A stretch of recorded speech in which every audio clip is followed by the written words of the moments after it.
కూడా నమస్కారం. జై తెలంగాణ. మరి సభాధ్యక్షులు పెద్దలు గౌరవనీయులు నియోజకవర్గ ఇన్ఛార్జ్ శ్రీ బాసు హనుమంతనాయుడు గారికి ఈ ప్రత్యేకమైన పత్రికా సమావేశం తక్కువ సమయంలోనే ఏర్పాటు చేసినందుకు వారికి హృదయపూర్వక ధన్యవాదాలు. నాతో పాటు చాలామంది సీనియర్ నాయకులు, నాగర్దొడ్డి వెంకటరాముడు గారు, తర్వాత మిగతా అందరూ నాయకులు, వెంకటేశ్వర రెడ్డి గారు, పద్మా వెంకటేశ్వర రెడ్డి గారు అందరు ఉన్నారు. వారందరికీ కూడా ధన్యవాదాలు చెప్తూ మరి నాతో పాటు ఈరోజు ఒక ముఖ్యమైన సమావేశంలో ఐజలో పాల్గొనడానికి వచ్చిన మరి పెద్దలు గౌరవనీయులు మాజీ food corporation chairperson Shri Rajiv Sagar గారికి కూడా హృదయపూర్వక ధన్యవాదాలు. నడిగడ్డ ప్రజలందరి తరపున చాలా ఆనందంగా ఉంది ఈరోజు మరి నడిగడ్డలో మళ్ళీ మీడియా మిత్రులతో మాట్లాడుతున్నందుకు. అయితే ఇప్పుడే మరి అసలు విషయాలు ముందు ఏమంటారు, ఇప్పుడు సభాధ్యక్షులు చెప్పిన విషయం గురించి మాట్లాడి దాని తర్వాత నేను మన నడిగడ్డ విషయాలకు వస్తాను. మొట్టమొదట నేను హనుమంతనాయుడు గారు చెప్పినట్టుగా సెక్యూరిటీ తగ్గించాలని పాలమూరు బిడ్డ అని చెప్పుకుంటున్న రేవంత్ రెడ్డి గారు మరో పాలమూరు బిడ్డ, మరో నడిగడ్డ ముద్దు బిడ్డ అయిన ప్రవీణ్ కుమార్ను ఇబ్బంది పెట్టే ప్రయత్నం చేస్తున్నాడు. సో మరి పాలమూరు బిడ్డ, నేను పాలమూరు కోసమే ఏమైనా చేస్తాను, ఎంతటి త్యాగానికైనా మరి సిద్ధపడతాను అన్న రేవంత్ రెడ్డి గారు పాలమూరు ప్రజల ప్రయోజనాలన్నిటిని కూడా కాలరాస్తున్నారనేది కఠోరమైన వాస్తవం. ఇది ఎవ్వరు కూడా కాదనలేరు. పాలమూరు రంగారెడ్డి ఎత్తిపోతల పథకం 90% పూర్తయిన ఒక 300 ఎకరాల భూమిని మరి సేకరిస్తే అయిపోతుంది. 10% వర్క్స్ మిగిలి ఉన్నాయి. ఆ 10% వర్క్స్ మిగిలి ఉన్న విషయాన్ని కూడా తెలిసిన ముఖ్యమంత్రి గత 3 సంవత్సరాలు అంటే 2 సంవత్సరాల 7 నెలలు అయింది ఆయన వచ్చి. ఈ 2 సంవత్సరాల 7 నెలల్లో ఒక్కరోజు కూడా దీంట్లో 1 ఎకరం కూడా భూమిని సేకరించలేదు. బీఆర్ఎస్ పార్టీ పెద్ద ఎత్తున మరి కేసీఆర్ గారి ఆదేశాల మేరకు ఈ పాలమూరు రంగారెడ్డి ఎత్తిపోతల పథకం గురించి మరి పోరాటం చేస్తానని తెలుసుకున్నాడు. వెంటనే వచ్చి జడ్చర్లలో ఒక డ్రామా చేసిపోయాడు. సరే, ఆ విషయాలకు నేను తర్వాత వస్తా. నేను మళ్ళీ రేవంత్ రెడ్డి గారికి ఓపెన్గా చెప్తున్నా, అయ్యా రేవంత్ రెడ్డి గారు, మీరు నా సెక్యూరిటీ తగ్గించినా, మీరు నా గన్మెన్లను ఉపసంహరించినా, మీరు నన్ను చంపడానికి కుట్ర పన్నినా నేను భయపడను. నేను నడిగడ్డ బిడ్డను. అది దయచేసి గుర్తుపెట్టుకోండి. నడిగడ్డ అంటేనే పోరాటాల పురిటిగడ్డ. సోమనాద్రి, మహారాణి ఆదిలక్ష్మి దేవమ్మ, మరెందరో పోరాట యోధులు, గొప్ప గొప్ప తెలంగాణ ఉద్యమకారులు, వీళ్ళందరూ కూడా కాలు మోపిన నేల. సురవరం ప్రతాపరెడ్డి లాంటి గొప్ప గొప్ప వ్యక్తులు జన్మించిన నేల ఈ నడిగడ్డ. నేను మీలాంటి తాటాకు చెప్పులకు నేను భయపడను. దయచేసి గుర్తుపెట్టుకోండి. మీకేమైనా అభిప్రాయ భేదాలు ఉంటే నాతో ఓపెన్గా డిబేట్కు రండి. నేను కేసీఆర్ గారి ఆదేశాలు తీసుకొని మీ దగ్గరికి వస్తాను. ఎక్కడ కావాలంటే ఏ సబ్జెక్ట్ మీద డిబేట్ చేద్దామంటే ఆ సబ్జెక్ట్ చేద్దాం. మీరు నా గుండు మీద లేనిపోని విమర్శలు చేసినా, హరీష్ రావు గారి ఎత్తు మీద విమర్శలు చేసినా, మీరు ఎంత బాడీ షేమింగ్ చేసినా నేను మీలాంటి భాష నేను మాట్లాడలేను. తొండల భాష, బండల భాష, ఈ భాష నేను మాట్లాడలేను. నా వల్ల కాదు. ఎందుకంటే మా నడిగడ్డలో మా స్కూళ్ళల్లో ఈ పాఠాలు ఎప్పుడు చెప్పరు మా టీచర్లు. నేను అలంపూర్లోనే చదువుకున్నా, అచ్చంపేటలో చదువుకున్నా, అమరాబాద్లో చదువుకున్నా. నువ్వు ఏ నలమల బిడ్డ అంటున్నావో ఆ నలమలకు 10 కిలోమీటర్ల దూరంలో ఉండే అడవులలో నేను చదువుకున్న 7వ తరగతి వరకు. నాకు ఎప్పుడు కూడా మా టీచర్లు ఆ భాష నేర్పించలేదు. మరి మీ కొండారెడ్డిపల్లిలో ఏ భాష నేర్పించారో నాకు తెలియదు, వంగూరు మండలంలో. సో ఇక విషయానికి వస్తే, మీరు ఈరోజు మరి కేసీఆర్ గారు ఎంతో ప్రతిష్టాత్మకంగా నడిగడ్డకు మళ్ళీ జీవకళ రావాలని చెప్పేసి, నడిగడ్డ మళ్ళీ సస్యశ్యామలం కావాలని, 50 సంవత్సరాల ఉమ్మడి ఆంధ్రప్రదేశ్లో ఆనాటి పెత్తందారుల పాలనలో నడిగడ్డ నాశనం అయిపోయిందని చెప్పేసి చాలా గొప్పగా ఈ ప్రాంతానికి మరి నెట్టెంపాడు పథకంలో, అదేవిధంగా గట్టు ఎత్తిపోతల పథకం, ముఖ్యంగా గట్టు ఎత్తిపోతల పథకం పూర్తి చేయాలని చాలా పైసలు శాంక్షన్ చేసి ఆ పథకాన్ని ప్రారంభించి సగం వరకు తీసుకొచ్చారు. అదేవిధంగా మరి రాలంపాడు రిజర్వాయర్ లీకేజీ లేకుండా 4 టీఎంసీలు నింపాలని చెప్పేసి కూడా వారు సంకల్పించారు. ఇంకొక కొత్త విషయం మీకు చెప్పాలనుకున్నది ఏంటంటే, ఇక్కడ ఉన్న వాళ్ళందరికీ తెలుసు, కొత్తగా వచ్చిన వాళ్ళకి తెలియకపోవచ్చు. ఇక్కడ ఉండే కృష్ణమోహన్ రెడ్డి గారు బీఆర్ఎస్ టికెట్ మీద గెలుపొంది వారు కాంగ్రెస్కు పోతున్నవి ఎందుకయ్యా అని అంటే ఆయన సరే క్రషర్ల గురించి పోయిండా ఇంకా దేని గురించి పోయిండా అనేది ఇక్కడ నేను మీ అందరికీ తెలిసిన దాని గురించి మాట్లాడను. కానీ ఆయన ఏమన్నాడు, నేను ఈ పథకాలకు గట్టి ఎత్తిపోతుల పథకం కానీ లేకపోతే రాలంపాడు రిజర్వాయర్ గురించి కానీ లేకపోతే గద్వాల పట్టణానికి నీళ్ళ గురించి కానీ గద్వాల పట్టణం ప్రమాదంలో ఉన్నది ఎందుకంటే నీళ్లు లేవు అని చెప్పి ఇలా కృష్ణమోహన్ రెడ్డి గారు పార్టీ మారినారు. నేను 500 కోట్ల రూపాయలు తీసుకొస్తే అంతవరకు నిద్రపోను అన్నారు. మరి నేను ఇలా అడుగుతా ఉన్న కృష్ణమోహన్ రెడ్డి గారు ఎన్ని కోట్లు తీసుకొచ్చిండ్రో గద్వాల ప్రజల ముందర పెట్టండి. అదే మీరు ఎన్నోసార్లు మీటింగ్ పెట్టిండ్రు కదా ఆ వైఎస్ఆర్ జంక్షన్, అక్కడనే మీరు వచ్చి చెప్పదండి ఎన్ని కోట్ల రూపాయలు మీరు పార్టీ మారి ఈ గట్టు ఎత్తిపోతుల పథకం కోసం తీసుకొచ్చారు. అదేవిధంగా రాలంపేట రిజర్వాయర్ కోసం తీసుకొచ్చారు. ఉల్టా మీరు ముఖ్యమంత్రి గారిని తీసుకొచ్చారు. ఎక్కడికి? గూడెం దొడ్డికి తీసుకొచ్చిండ్రు. గూడెం ఇవి అసలే గట్టు ఎత్తిపోతుల పథకం ఇట్లా కంప్లీట్ కాలేదు. అదేవిధంగా రాలంపేట రిజర్వాయర్ 2 TMCలకే పడిపోయింది స్టోరేజ్ లెవెల్. మరి దీన్ని కంప్లీట్ చేయకుండా మీరు డైరెక్ట్గా గూడెం దొడ్డికి 20 నిమిషాలు వచ్చిపోయారు. గూడెం దొడ్డి నుంచి మరి జూరాల ప్రాజెక్టు వచ్చినట్టు అక్కడికి రాలేదు. సో మీకు ఈ ప్రాజెక్టుల మీద అవగాహనే లేదు. మనకు ఆంధ్ర ప్రాంతానికి తెలంగాణకు ఉండే భౌగోళిక నైసర్గిక స్వరూపాల మీద మీకు ఐడియా లేదు. దేవాదుల ఏ బేసిన్లో ఉంటుంది అనే అమాయకమైన మూర్ఖమైన ప్రశ్నలు అడిగిన మీకు కృష్ణా బేసిన్ గురించి, నడిగడ్డ ప్రజల కష్టాల గురించి, ఆర్డిఎస్ కాలువ గురించి, మనకు రావాల్సిన కేటాయింపుల గురించి మీకు ఏమాత్రం కూడా అవగాహన లేదు. ఇది వాస్తవం. మొన్న మా deputy floor leader Harish Rao గారు చాలా స్పష్టంగా వివరించారు. మీరు డికే శివకుమార్ గారు, అదేవిధంగా చంద్రబాబు నాయుడు గారు, అదేవిధంగా సిఆర్ పాటిల్ గారు, సిఆర్ పాటిల్ అంటే కేంద్ర జలవనరుల శాఖ మంత్రి, మీరు నలుగురు కలిసి లోపల ఒక క్లోజ్ డోర్ మీటింగ్ 4 గోడల మధ్యలో తలుపులన్నీ వేసుకొని కిటికీలన్నీ బంద్ చేసుకొని మీరు 4 కలిసి ఏం మాట్లాడినరు అది ఎవరికి మీరు బయట చెప్పడం లేదు. సాక్షాత్తు రాష్ట్ర నీటిపారుదల శాఖ మంత్రి అయిన ఉత్తమ్ కుమార్ రెడ్డి గారిని కూడా బయటనే పెట్టిండ్రు, అధికారులను బయటనే పెట్టిండ్రు, ఇంజనీర్లను బయటనే పెట్టిండ్రు. మీరు 4 ఏం మాట్లాడుకున్నారు? తెలంగాణ ప్రయోజనాలను ఆంధ్ర పాలకుల కాళ్ళ ముంగట తాకట్టు పెట్టడానికా? మీరు చెప్పాలి.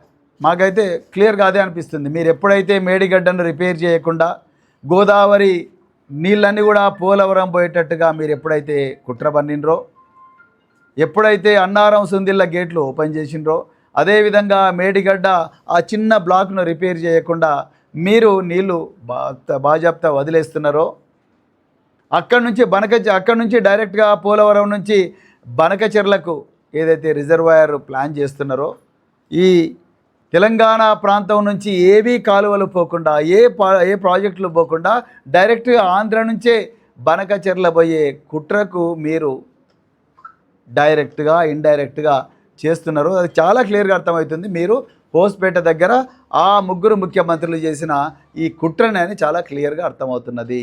మీరు ఏనాడైతే ఆంధ్రప్రదేశ్లో నీటిపారుదల శాఖ ప్రిన్సిపల్ సెక్రటరీగా పనిచేసిన ఆదిత్యనాథ్ దాస్ గారిని మీరు అధికారంలోకి వచ్చిన వెంటనే ఏకాఏకిన డైరెక్ట్ వారిని నీటిపారుదల శాఖ వ్యవహారాలకు అడ్వైజర్గా నియమించారు. ఆ రోజే మాకు అర్థమైంది మీరు నిజంగా నామకే వాస్తే ముఖ్యమంత్రి, వెనక నుంచి చంద్రబాబు నాయుడు గారు మిమ్మల్ని ఏ విధంగా అంటే ఆ విధంగా ఆడిస్తున్నారు, కేవలం తోలుబొమ్మలాగా మీరు అక్కడ కూర్చున్నారు అనేది చాలా క్లియర్గా అర్థమవుతుంది. అందుకొరకే మీరు గూడెం దొడ్డికి వచ్చి ఇక్కడ డ్రామా చేసిండ్రు. మరి దమ్ముంటే గట్టు ఎత్తిపోతుల పథకం పూర్తి చేయండి కదా, దమ్ముంటే రాలంపాడు స్టోరేజ్ కెపాసిటీ పెంచండి కదా, దమ్ముంటే మా ఈ ఏవైతే కాలువలు ఉన్నాయో ఆ కాలువలంతా కూడా నెట్టంపాడు ప్రధాన కాలువ ఏదైతుందో ఆ ప్రధాన కాలువలో మొత్తం కూడా కాశగడ్డి మొత్తం కూడా చెట్లు మొలిసినాయి, వాటిని రిపేర్ చేయించండి కదా. మరి వాటి గురించి మాట్లాడకుండా మీరు లోపల మాట్లాడుకుంటే ఏమొస్తుంది? ఇలా మీ హయాంలో గద్వాల పట్టణంలో రోజుకు నీళ్లు రావడం లేదు, రోజు మరిచి రోజు నీళ్ళు వస్తున్నాయి. ఎవ్రీ ఆల్టర్నేట్ డే ప్రతిరోజు నీళ్లు రావడం లేదు, అందరికీ తెలుసు. మరి ఎందుకు మీరు దీని మీద మాట్లాడడం లేదు? కర్ణాటక పైన తుంగభద్ర నది మీద ఎన్నో ప్రాజెక్టులు కడతా ఉంది, మరి ఎవరు పర్మిషన్ తీసుకొని కడతా ఉన్నది? వాళ్ళ హక్కు ఎంత, మన హక్కు ఎంత, దాని మీద ఏమైనా స్పష్టత ఉన్నదా? దాని మీద ప్రజాభిప్రాయ సేకరణ జరిగిందా? జరగలేదు. సో ఈ విధంగా ప్రతిరోజు కూడా మీరు తెలంగాణ ప్రయోజనాలను ఆంధ్ర పాలకులు తాకట్టు పెడుతున్నారనేది చాలా క్లియర్గా అర్థమవుతా ఉన్నది. దీని మీద పూర్తి స్థాయి విచారణ జరగాలి, పూర్తి స్థాయి చర్చ జరగాలి. అదేవిధంగా ఆర్డిఎస్కి సంబంధించి కూడా ఆర్డీఎస్ టైలెంట్కి నీళ్లు రావడం లేదు. కేసీఆర్ గారు చాలా క్లియర్గా ఆర్డీఎస్కు వల్ల వీళ్ళకు న్యాయం జరగడం లేదని తుమ్మిళ్ళ దగ్గర ఎత్తిపోతల పథకం పెట్టి తుమ్మిళ్ళ, అదేవిధంగా మల్లమ్మకుంట, తర్వాత ఒళ్ళూరు, జూలకల్లు ఇవన్నీ కూడా రిజర్వాయర్లు ప్లాన్ చేసి D40 దాకా నీళ్ళు వచ్చేటట్టుగా వారు ప్లాన్ చేశారు. కానీ తుమ్మిళ్ళ అయింది. తుమ్మిళ్ళ అయిన తర్వాత ఇంకా దాంట్లో 2 మోటార్లు, ఆ 2 మోటార్లను కూడా ఆన్ చేస్తే ఆ నీళ్లు D40 దాకా పోయే పరిస్థితి ఉన్నదా? దాని గురించి మీరెవరు కూడా మాట్లాడడం లేదు. అదేవిధంగా మరి పైప్ లైన్ల ద్వారా అయినా తీసుకురావచ్చు. ఒల్లూరు తుమ్మిళ్ళ దగ్గర నుంచి ఆ 2-3 మోటార్లు ఆన్ చేస్తే పైప్ లైన్ల ద్వారా అయినా టైలెంట్కు నీళ్లు పోతాయంటున్నారు. దాని గురించి ఏమన్నా చర్చ జరిగిందా? మరి జరగలేదు. మీ దగ్గర ఉండే సంపత్ కుమార్ కానీ ఇక్కడ ఉండే మీ కాంగ్రెస్ నాయకులు ఎవ్వరు కూడా మీ దృష్టికి తీసుకొచ్చిండ్రా? ఇప్పుడు మల్లు రవి ఇక్కడ ఎంపీగా గెలిచిండు. ఆయన ఏం చేస్తున్నాడు? ఆయన వీళ్ళ గురించి కొట్లాడుతున్నాడా? ఈ రైతుల సమస్యల గురించి కొట్లాడుతున్నాడా? లేకపోతే ఇక్కడ ఈ ప్రాంతానికి జరుగుతున్న అన్యాయం గురించి కొట్లాడుతున్నాడా? నీళ్ళ గురించి కొట్లాడుతున్నాడా? మీలాగా మరి మీరు ఢిల్లీకి చెప్తే ఢిల్లీకి మూటలు మోయడం తప్ప మల్లు రవి గారు చేస్తున్నది ఏంది? డబ్బుల మూటలు మోయడం తప్ప మల్లు రవి గారు ఈ నాగర్ కర్నూలు పార్లమెంటు స్థానానికి చేస్తున్నది ఏమిటి? ఏమీ లేదు. అందుకొరకే మేము డిమాండ్ చేస్తున్నాం, మీరు అర్జెంటుగా ఈ గట్టు ఎత్తిపోతల పథకం వర్క్స్ ప్రారంభించండి. ఈ గద్వాల పట్టణానికి ఉన్న నీళ్ళ సమస్య గురించి మాట్లాడండి, దీనికి పరిష్కారం చూపించండి. ప్రభుత్వ భూములు ఇదే ఎమ్మెల్యే హయాంలో ప్రభుత్వ భూములు మొత్తం కూడా గద్వాల చుట్టుపక్కలంతా కూడా మరి కబ్జాకు గురవుతున్నాయి. నేను ఇలా అధికారులందరినీ చెప్తున్నా, ఎవరెవరైతే మరి ఎమ్మెల్యే గారు అదేవిధంగా ఈ ప్రాంతానికి చెందిన కాంగ్రెస్ నాయకులు చెప్పుతున్న అక్రమ ఆదేశాలు పాటిస్తూ ప్రభుత్వ భూములన్నింటినీ కూడా కబ్జాకు చేస్తూ వాటిని రెగ్యులరైజ్ చేయించుకుంటున్నారో మీకోసం చెంచల్గూడ సెంట్రల్ జైల్లో ఒక కొత్త బ్యారక్ నిర్మించబడుతుంది. దయచేసి గుర్తుపెట్టుకోండి సార్. ఆ రోజు ఎమ్మెల్యే గారు చెప్పారు, మాకేం తెలుసు సార్, మేము చాలా చిన్న ఉద్యోగులం, వారు ఇచ్చిన ఆదేశాలను మేము పాటించామంటే మేము కండక్ట్ రూల్స్ తీసుకొచ్చి మేము ముందర పెడతాం. మీరు రాసిన ప్రతి ఫైల్ కూడా మీరు సంతకం చేసి మీరు నోట్ రాసి మీరు సంతకం చేసిన ప్రతి ఫైల్ను కూడా శోధిస్తాం, రాజ్యాంగబద్ధంగా చట్టబద్ధంగా శోధించి అక్కడ మీరు తప్పు చేసినట్టుగా రుజువైతే ఆ రోజు సార్ మాకేం తెలుసు, ఎమ్మెల్యే గారు చెప్పారు, మేము చేసాము, మేము చిన్న ఉద్యోగులం అంటే నడవదు. దయచేసి ఈ అధికార పార్టీ కాంగ్రెస్ నాయకులు ఇస్తున్న అక్రమ ఆదేశాలను పాటించకండి, చట్ట ప్రకారం నడుచుకోండి. మీరు బీఆర్ఎస్ వాళ్ళకు ఫేవర్ చేయమని మేము అడుగుతలేము. బాసు హనుమంత నాయుడుకో, నాగర్దొడ్డి వెంకటరాముకో, ఇంకా ఎవరైనా సీనియర్ నాయకు పద్మా వెంకటేశ్వర రెడ్డికో వీళ్ళకు ఫేవర్ చేయమని మేము అడుగుతలేము. మీరు చట్ట ప్రకారం పాలన చేయండి అని అడుగుతున్నాం.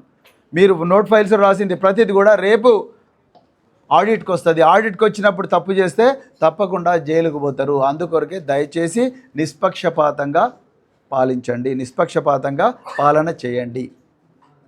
ఇక విద్యాశాఖ ఎంత ఘోరంగా ఉందంటే మేము ఎందుకు అడుగుతున్నా అంటే ముఖ్యమంత్రి రేవంత్ రెడ్డి గారే విద్యాశాఖ మంత్రి.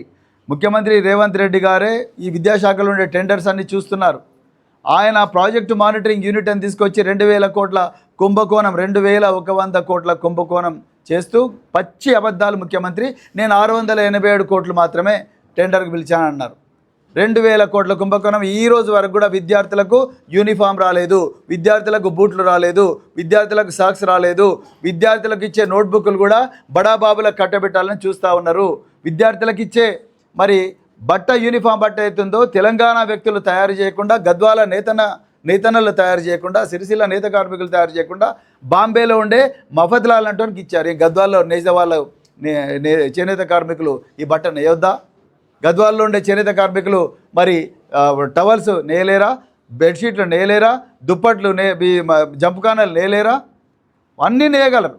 కానీ అవి తీసుకుపోయి డైరెక్ట్ మఫద్లాల్కి ఇచ్చారు. మరి రాష్ట్రంలో మఫద్లాల్నే మంత్రిగా పెట్టండి కదా, రమేష్ జైన్నే మంత్రిగా పెట్టండి. డ్రగ్స్ కేసులో దొరికిన నిరంజన్ కుమార్ జైన్కు మీరు ట్రంకు పెట్టెల ఇది ఇచ్చారు. అంటే ఆయన ట్రంకు పెట్టెలలో గంజాయి సప్లై చేయడం కోసమా విద్యార్థులకు?